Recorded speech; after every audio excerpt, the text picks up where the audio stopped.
चलिए बच्चों, मैं हिमांशु सरस्वत स्वागत करता हूं आपका मेरे चैनल केमिस्ट्री कैटर्स में। यदि आपने हमारी लास्ट वीडियो देखी होगी तो हम उसमें क्लास 10th यूपी बोर्ड की फिजिक्स का सबसे पहला चैप्टर प्रकाश, और उसमें भी पहला चैप्टर जो आता है समतल दर्पण से प्रकाश का परावर्तन, वो पढ़ रहे थे। और जिसमें हमने लास्ट जो सीखा था वो सीखा था प्रकाश का परावर्तन तथा उसके नियम। ठीक है, तो जब मैं आगे चलता हूँ तो जब अब मेरा जो अगली जो हेडिंग आने वाली है वो मेरी हेडिंग है बेटा जी अगली प्रतिबिंब। ठीक है, इमेज। अगली जो मेरी हेडिंग है वो क्या आने वाली है? प्रतिबिंब, जिसे मैं इंग्लिश में कहता हूँ इमेज। देखो इमेज होता क्या है, इमेज की दो डेफिनेशन मैं आपको यहाँ बताऊंगा। आप डेली जब सुबह अपना मुंह वॉश करते हैं तो आप समतल दर्पण या शीशे में अपना चेहरा देखते होंगे। ठीक है, और आपको जब आप अपना चेहरा देखते होंगे तो आपको अपने चेहरे जैसी आकृति उस शीशे में दिखती होगी। तो बस बेटा जी वही जो आकृति होती है वही क्या कहलाता है? प्रतिबिंब कहलाता है। ठीक है, सिंपल सी बात कि यदि हम किसी दर्पण में किसी वस्तु का प्रतिबिंब या कोई आकृति दिखाई देती है तो वो जो आकृति होती है वही क्या कहलाती है? उस ऑब्जेक्ट का प्रतिबिंब कहलाती है।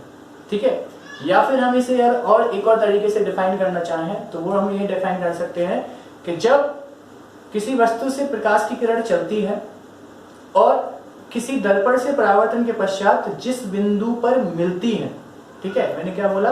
प्रकाश की किरणें चलती हैं और जिस बिंदु पर मिलती हैं उस बिंदु पर प्रतिबिंब बनता है, या उस बिंदु को ही हम क्या कहते हैं? उस वस्तु का प्रतिबिंब कहते हैं। ये बात हुई मिलती हैं। एक और इसमें ऑप्शन आता है कि मिलती हुई प्रतीत होती हैं या फिर आती हुई प्रतीत होती हैं। तो वहां पर भी क्या बनता है बेटा जी? ऑब्जेक्ट का हमारा क्या बनता है? इमेज बनता है। ठीक है, तो मैं यहां पर लिख रहा हूं कि जब किसी वस्तु को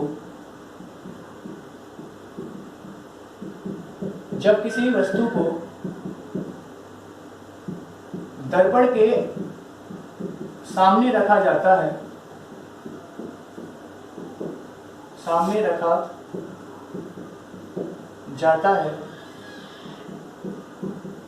तो दर्पण में उस वस्तु की आकृति दिखाई देती है, तो दर्पण में उस वस्तु की आकृति दिखाई देती है और उस आकृति को ही हम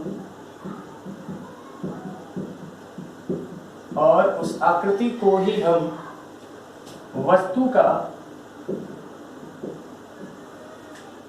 प्रतिबिंब कहते हैं। क्या कहते हैं? वस्तु का प्रतिबिंब कहते हैं। ठीक है बेटा जी, आई थिंक आप समझ गए होंगे कि मैं क्या समझाना चाह रहा हूँ। प्रतिबिंब मैंने समझाया और आपको बहुत अच्छे से ये बात क्लियर होगी। तो जरा हम अब आगे बढ़ते हैं कि प्रतिबिंब होता क्या है। ठीक है, देखो अब थोड़ा 1 मिनट में यहाँ पर और लूंगा कि बहुत सारी बुकों में क्या होता है कि ये जो मैंने डेफिनेशन लिखाई है, मे भी हो सकता है कि डेफिनेशन हो ना भी हो। दूसरी जो डेफिनेशन होती है वो क्या होती है कि जब किसी ऑब्जेक्ट से प्रकाश की किरण जाती हैं और परावर्तन के पश्चात जिस बिंदु पर मिलती हैं या मिलती हुई प्रतीत होती हैं या आती हुई प्रतीत होती हैं, उस बिंदु को या उस बिंदु पर क्या बनता है? हमारा इमेज बनता है, प्रतिबिंब बनता है। ठीक है, ये भी डेफिनेशन आपको देखने को मिलेंगी। तो मैंने आपको ये वाली डेफिनेशंस बता दी हैं और ये वाली मैंने आपके लिए यहाँ पर लिख दी है। अब हम जरा आगे बढ़ते हैं कि प्रतिबिंब कितने प्रकार का होता है। ठीक है, तो मैं आपको यहाँ पर क्लियर कर दूं कि प्रतिबिंब बेटा जी 2 प्रकार का होता है। ठीक है, पहला होता है वास्तविक प्रतिबिंब, बड़ा ही इजी है बेटा जी, आज का हमारा टॉपिक ये। पहला है वास्तविक प्रतिबिंब और दूसरा है हमारा कौन सा? आभासी प्रतिबिंब। दूसरा है आभासी प्रतिबिंब। ठीक है, अब ये क्या है? तो जरा हम इनकी डेफिनेशन देख लेते हैं। इन्हें हम इंग्लिश में इसे हम कहते हैं रियल इमेज और इसे हम कहते हैं क्या बेटा जी? Virtual image. ठीक है, तो चलिए जरा आगे बढ़ते हैं, इनकी डेफिनेशंस देखते हैं यहाँ पर इस जगह पर। तो देखो पहले जरा समझा दूं कि जब किसी वस्तु की प्रकाश की किरणें किसी दर्पण पर जाकर के टकराती हैं और वहां से परावर्तन के पश्चात वास्तव में मिलती हैं। मैंने क्या बोला, प्रकाश की किरणें ऑब्जेक्ट की गई, किसी दर्पण पर पड़ी, वहां से उनका क्या हुआ, परावर्तन, और परावर्तन के पश्चात वो वास्तव में क्या हुई, मिली। तो वहां पर जो इमेज बनता है, वास्तव में मिलने से, किरणों के वास्तव में मिलने से जो इमेज बनता है, उस इमेज को हम क्या कहते हैं बेटा जी, वास्तविक प्रतिबिंब कहते हैं। ठीक है, मैं यहां लिख दूं कि जब किसी वस्तु से चलने वाली प्रकाश की किरणें दर्पण से परावर्तन के पश्चात वास्तव में मिलती हैं, तो वहां बने, या हम ये कह सकते हैं कि उस बिंदु पर बने, तो उस बिंदु पर बने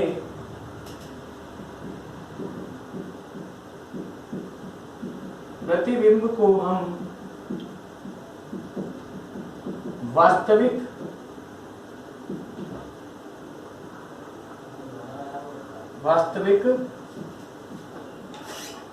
प्रतिबिंब कहते हैं। वास्तविक प्रतिबिंब कहते हैं। तो मैंने क्या लिखा यहाँ पर कि जब किसी वस्तु से चलने वाली प्रकाश की किरणें दर्पण से परावर्तन के पश्चात वास्तव में मिलती हैं, तो उस बिंदु पर बने प्रतिबिंब को हम क्या कहते हैं, वास्तविक प्रतिबिंब कहते हैं। अब बेटा जरा आभासी पे आ जाते हैं कि जब किसी वस्तु से चलने वाली प्रकाश की किरणें दर्पण से प्रकाश की किरणों का, ऐसे लिखो, प्रकाश की किरणों का दर्पण से परावर्तन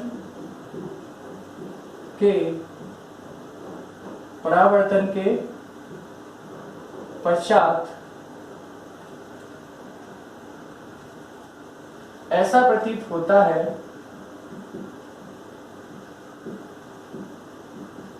ऐसा, या ऐसे लिख लो, पश्चात उनके मिलने का या टकराने का, उनके मिलने का या टकराने का आभास होता है,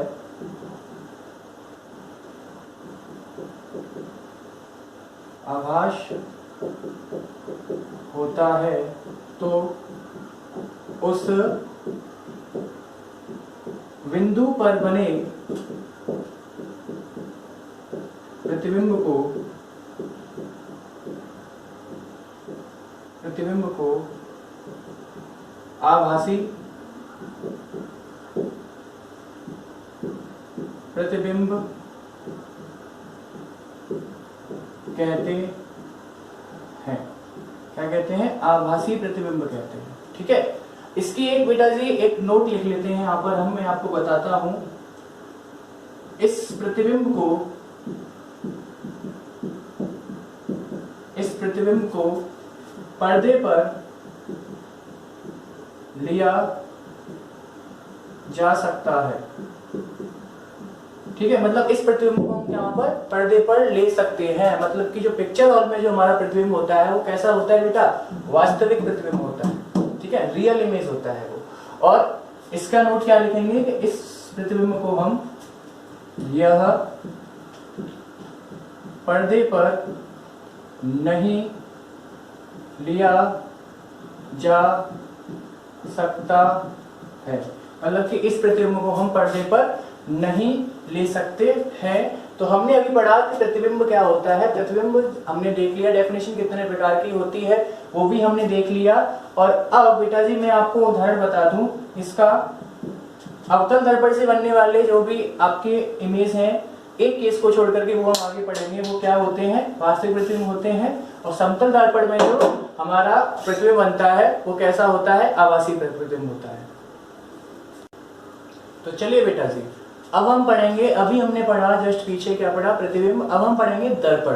तो दर्पण क्या होते हैं मैं आपको जरा पहले बता दूं कि दर्पण को हम इंग्लिश में कहते हैं बेटा जी मिरर। तो देखो होता क्या है, जैसे कि आपने एक कांच का टुकड़ा लिया और उस कांच के टुकड़े पर एक साइड में क्या कर दिया आपने, रेड ऑक्साइड का पेंट कर दिया, या कलई का क्या कर दिया, कलई कर दी, मतलब एक साइड में, ठीक है। तो एक साइड में तो आपका कलई हो गया, तो उसमें से तो प्रकाश अब जाएगा नहीं। लेकिन जो दूसरा साइड है वो क्या बन गया, वो बन गया बेटा जी परावर्तक पृष्ठ। और ये जो टोटल निकाय है, एक साइड में रेड ऑक्साइड या कलई और एक साइड का पृष्ठ क्या हो गया, परावर्तक पृष्ठ। तो ये जो टोटल निकाय आपका बनके तैयार हो रहा है, इस निकाय को ही हम क्या कहते हैं बेटा जी, दर्पण कहते हैं, ठीक है। तो मैं यहाँ पर लिखने वाला हूं किसी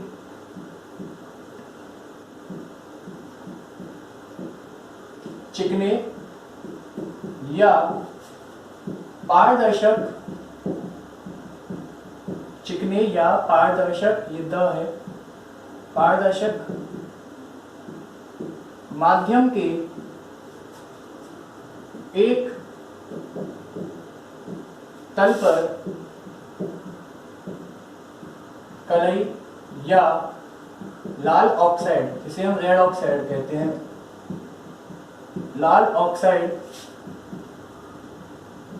कर दिया जाता है, कर दिया जाए तो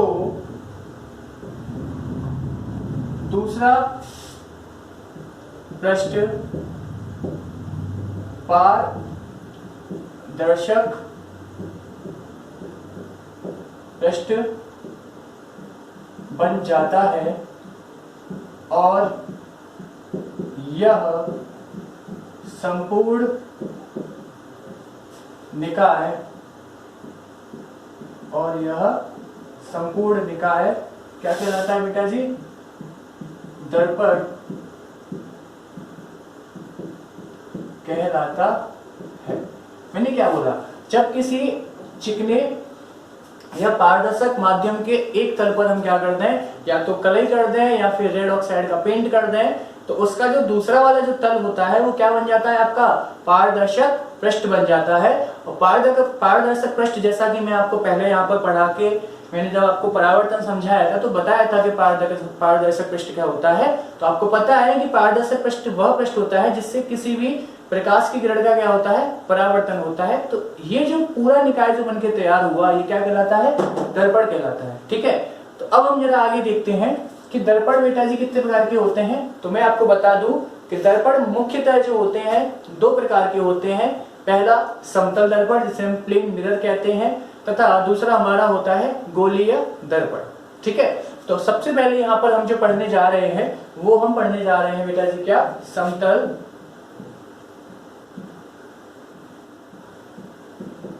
दर्पण, जिसे हम क्या कहते हैं, प्लेन मिरर, ठीक है।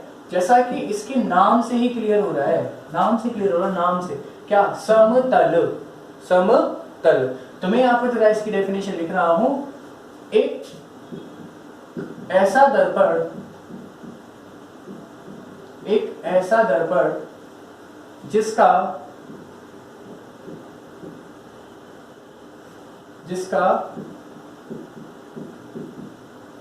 परावर्तक पृष्ठ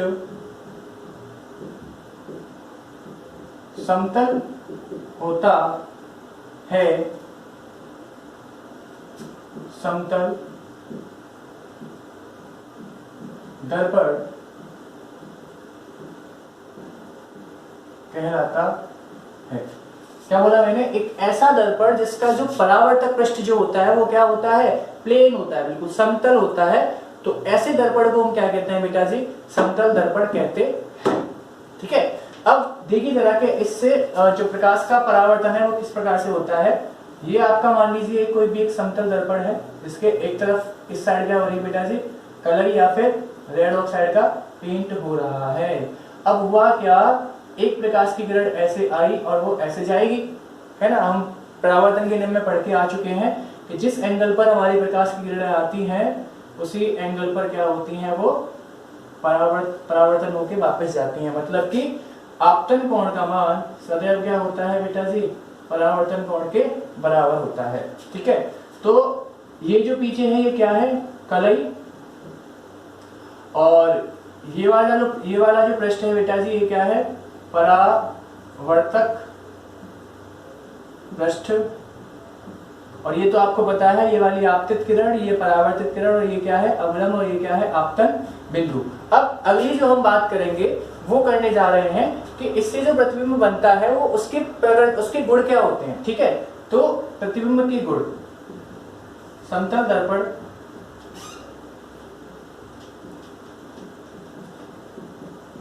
से बने प्रतिबिंब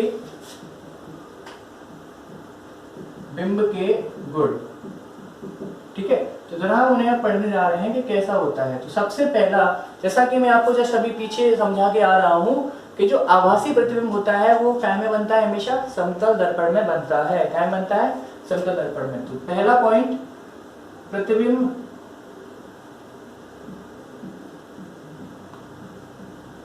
हमेशा या सदैव आभासी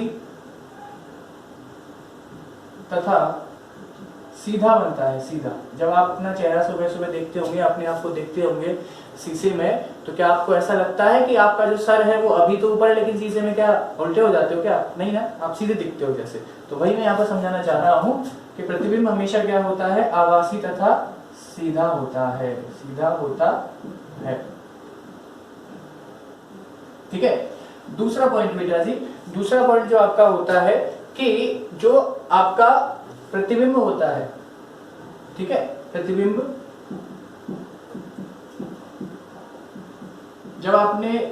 जब किसी बड़े शीशे में अपने आप को देखा होगा, ठीक है, या किसी बड़ी कांच की बिल्डिंग के सामने होकर के आप निकल रहे होंगे, तो आप क्या देखते हैं, अपना सामने क्या देखते हैं अपना, कि आप कैसे दिख रहे हैं। ठीक है, सब लोग देखते हैं, मैं भी देखता हूँ।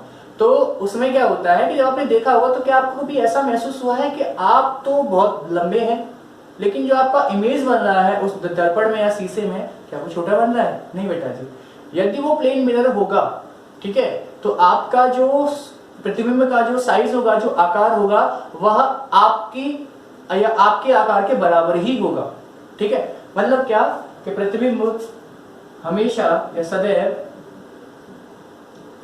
वस्तु के बराबर आकार का बनता है। ठीक है, क्या होता है, सदैव वस्तु के बराबर आकार का बनता है। तीसरा पॉइंट बहुत ही ज्यादा स्पेशल पॉइंट है, मैं यहाँ पर इसे एसपी लिख रहा हूँ। ठीक है तो वैसे सारे ही स्पेशल, लेकिन इसे मैं स्पेशल क्यों लिख रहा हूँ? सपोज दैट बेटा जी कि आपने कभी सोचा कि मान लो सपोज आपकी जो हाइट है वो कितनी है, 6 है ना, 6 फुट है। आपकी हाइट कितनी है, 6 फुट है। तो आपने क्या किया कि आपने सोचा कि मेरे को अपनी पूरी बॉडी देखनी है। ठीक है, तो आप गए दुकान वाले के पास और उससे आपने क्या बोला कि भैया मेरे को एक ऐसा शीशा दे दो कि मैं अपनी पूरी जो है पूरा शरीर अपना उसमें देख सकूं सामने। तो दुकान वाले ने क्या बोला, अपने नौकर से बोला कि भाई की हाइट को जरा नाप और पता कर कितनी हाइट है, और जितनी भाई की हाइट हो उससे आधी हाइट का शीशा भाई को दे दे। उसने क्या बोला, उसने बोला कि भाई की हाइट को नापो और इनकी हाइट की आधी हाइट का शीशा इन्हें दे दो। आप शॉक्ड हो गए। क्यों हो गए? क्योंकि आपने सोचा कि भाई मेरी हाइट की आधी हाइट में मैं कैसे आ जाऊंगा। लेकिन बेटा जी मैं आपको एक बात यहाँ पर बता दूं कि यदि आपको h ऊंचाई की किसी वस्तु का प्रतिबिंब, यदि आपको h ऊंचाई की किसी वस्तु का संपूर्ण प्रतिबिंब, संपूर्ण मतलब पूरा प्रतिबिंब समतल दर्पण में देखना है, तो आपको कम से कम उस वस्तु की ऊंचाई की आधी ऊंचाई का समतल दर्पण चाहिए। मतलब यदि मान लो मेरी हाइट 6 फुट है, तो मुझे अपना पूरा प्रतिबिंब देखने के लिए 3 फुट का शीशा या समतल दर्पण चाहिएगा। ठीक है, कम से कम, उससे ज्यादा आओगे तब भी आप उसमें आ जाओगे, लेकिन कम से कम 3 फुट का चाहिएगा। यदि वो 3 फुट से कम होगा तो आपका उसमें प्रतिबिंब पूरा नहीं आएगा, या तो आपका ऊपर से सर गायब हो सकता है या नीचे की तरफ से पैर गायब हो सकते हैं। ठीक है, तो अगला जो पॉइंट है वो आ रहा है कि h ऊंचाई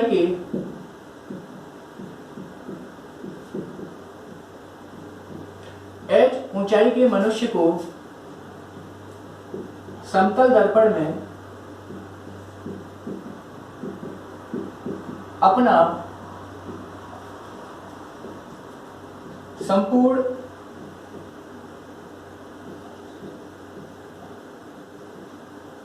प्रतिबिंब देखने के लिए कम से कम, मैंने क्या बोला, h ऊंचाई, तो यहां क्या हो जाएगा, h/2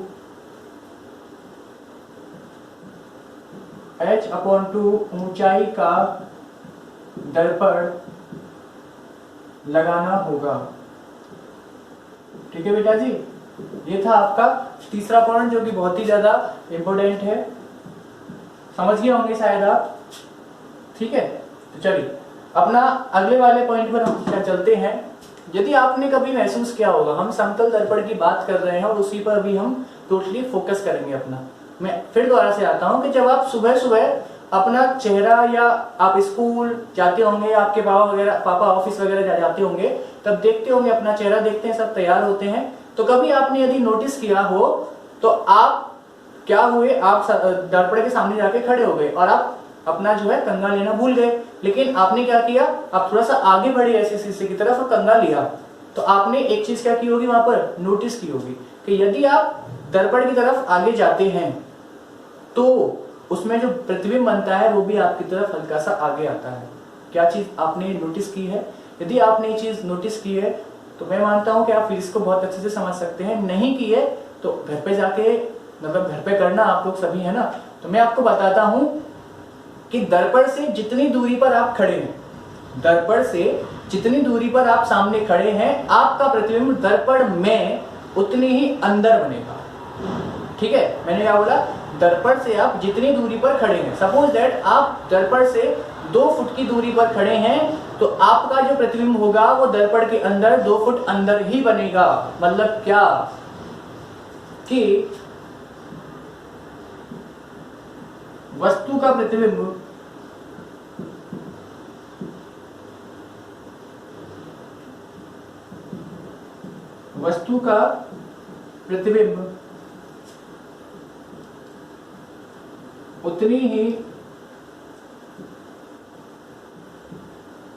उतनी ही अंदर बनता है, उतनी ही दूरी पर, ऐसे देखो, उतनी ही दूरी पर अंदर बनता है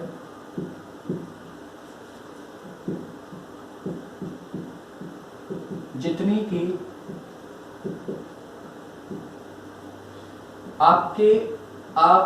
जितनी की वस्तु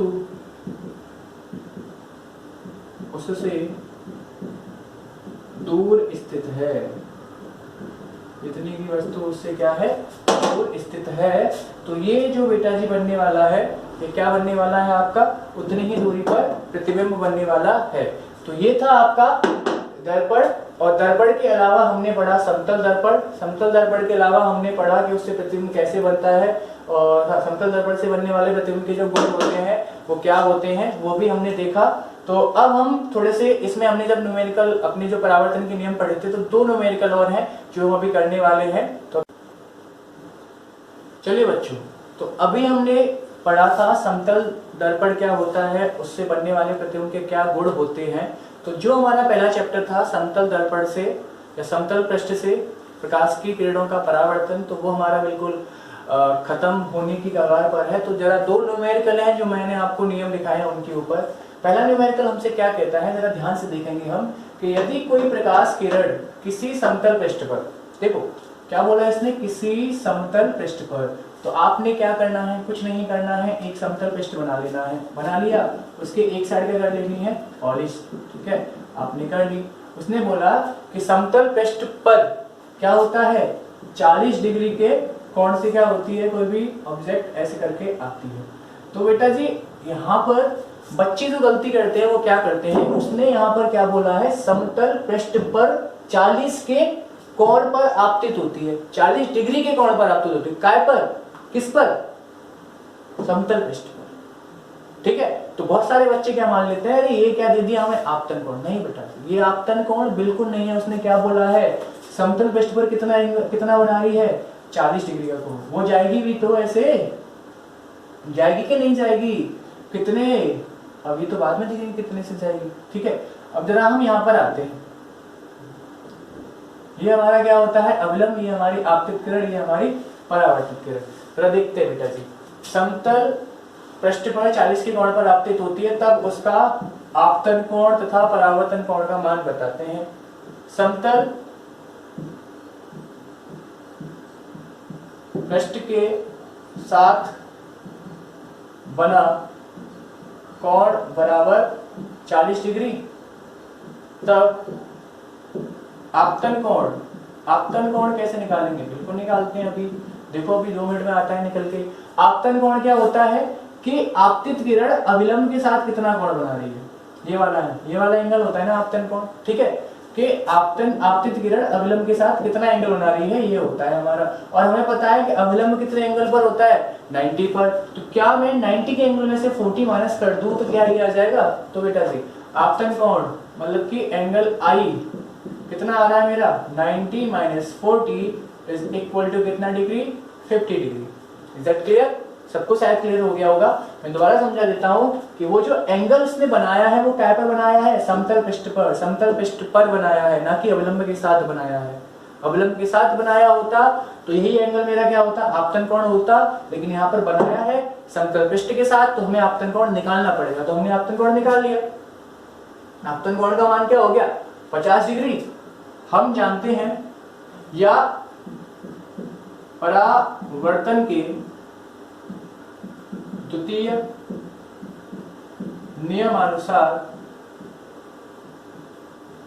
नियमानुसार बेटा जी क्या होता है, angle I is equal to angle R. मतलब आपतन कोण का मान क्या होता है, परावर्तन कोण के बराबर होता है।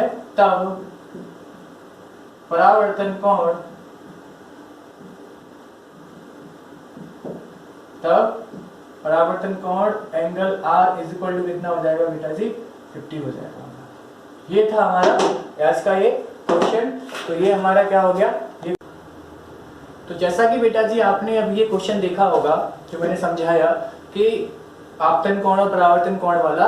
तो मैं आपको यहाँ पर एक और क्वेश्चन बोलता हूँ, आप जरा सोचिएगा कि यदि किसी समतल दर्पण के सामने, नॉर्मली ऐसे मैं पूछता हूँ, आप दे सकते हैं इसका आंसर मुझे पता है। यदि किसी समतल दर्पण के सामने कोई वस्तु 10 मीटर की दूरी पर स्थित है, यदि किसी समतल दर्पण के सामने कोई वस्तु 10 मीटर की दूरी पर स्थित है, तब उसका प्रतिबिंब दर्पण में कितना अंदर बनेगा। ठीक है, तो जैसा कि मैंने अभी आपका तीसरा चौथा पॉइंट जो था वो लिखाया था कि दर्पण में उतना ही अंदर बनता है जितना कि आपकी ऑब्जेक्ट उसके बाहर रखी हो। तो आंसर कितना है इसका आंसर है 10 मीटर। दर्पण में वस्तु का प्रतिबिंब 10 मीटर अंदर ही बनेगा। ठीक है, तो इस प्रकार के क्वेश्चन आएंगे। अभी आपके सिंपल, बिल्कुल बहुत ही सिंपल न्यूमेरिकल है, लेकिन आगे थोड़ा सा टफ या वो भी इजी न्यूमेरिकल होते हैं। यदि आप ऐसे हमारे साथ बने रहेंगे तो हम आपको न्यूमेरिकल को चुटकियों में दिखाएंगे ऐसे करके। ठीक है, तो 2 जो इंपॉर्टेंट चीजें हैं जो आपसे पूछी जा सकती हैं कभी भी, तो वो जरा मैं आपको यहाँ पर बताता हूँ कि बेटा जी जो श्वेत प्रकाश होता है, कभी कभी हमसे क्वेश्चन पेपर में या फिर नॉर्मली कोई पूछ लेता है कि श्वेत प्रकाश की जो तरंग दैर्घ्य होती है वो कितनी होती है। ऑप्शन आते हैं बहुत सारे, 3000 से 7000, 2500 से 5500 एंगस्ट्रॉम। लेकिन नहीं, जो हमारी श्वेत प्रकाश की तरंग दैर्घ्य होती है वो होती है 4000 एंगस्ट्रॉम से 8000 एंगस्ट्रॉम। जो विवग्योर होता है उसकी टोटल की जो तरंग दैर्घ्य आती है वो 4000 एंगस्ट्रॉम से 8000 एंगस्ट्रॉम के बीच में आती है। अगली जो बात है वो बहुत ही ज्यादा इंपोर्टेंट, दोनों बातें बहुत ज्यादा इंपोर्टेंट, कि समतल दर्पण की फोकस दूरी जो होती है वो क्या होती है, अनंत होती है। समतल दर्पण की फोकस दूरी अनंत होती है। तो इसी के साथ बेटा जी यहाँ पर हमारा ये जो पहला चैप्टर था कि समतल पृष्ठ से प्रकाश का परावर्तन, वो होता है खत्म। अब यदि आपको ये हमारा चैप्टर या हमारी जो क्लासेस हैं वो अच्छी लगी हैं तो प्लीज़ हमारे चैनल को सब्सक्राइब कीजिए, वीडियो को लाइक कीजिए और ज़्यादा से ज़्यादा अपने दोस्तों को इसे शेयर कीजिए, जिससे कि उन्हें भी ये नॉलेज मिल सके। और हमारी जो अगली वीडियो आने वाली है वो इसी परावर्तन के ऊपर है, लेकिन वो जो चैप्टर है वो है गोलीय दर्पणों से प्रकाश का परावर्तन। तो तब तक के लिए हमें इजाजत दीजिए। धन्यवाद।